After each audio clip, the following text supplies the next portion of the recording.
Let's talk about King James VI. The first thing that comes to mind for most people is his version of the Bible, but did you know he also wrote a book called Demonology?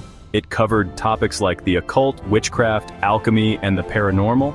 He even had his own mother, who was, of course, the queen, jailed and eventually beheaded. His interest in dark magic, some say, led to either a deep paranoia or a love of it. Seems like whatever the case, it definitely occupied a large part of his beliefs. This video will go into the stories surrounding King James and black magic, both in his life and in his writings.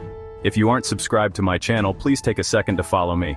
I have tons of information on many subjects that I think everyone should explore. Thank you for supporting my channel. So let's look at his life and try to determine what he truly thought about these subjects. Was all this just a search for knowledge, or did it border more on paranoia? And more importantly, how did it affect his views on Christianity and the Bible? Okay, so King James was a big deal, ruling Scotland, England, and Ireland. Imagine becoming King of Scotland when you were only a baby. That's what happened to James in 1567. Then, in 1603, he became King of England too, bringing the two kingdoms together. James was king for a really long time, and things changed a lot during his reign. But there was another side to him. He was really interested in spooky stuff like witchcraft and demons. To understand why James was so fascinated by demons, we need to look back at his childhood.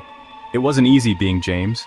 His father was murdered when he was just a baby, and his mom, Mary Queen of Scots, was removed from the throne and beheaded.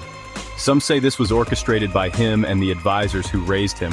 So James became king very young, and he was raised by advisors who tried to control him. His teachers were strict and taught him to be suspicious of the Catholic Church and afraid of the devil. Back in the 1500s, people were really afraid of witches. They believed witches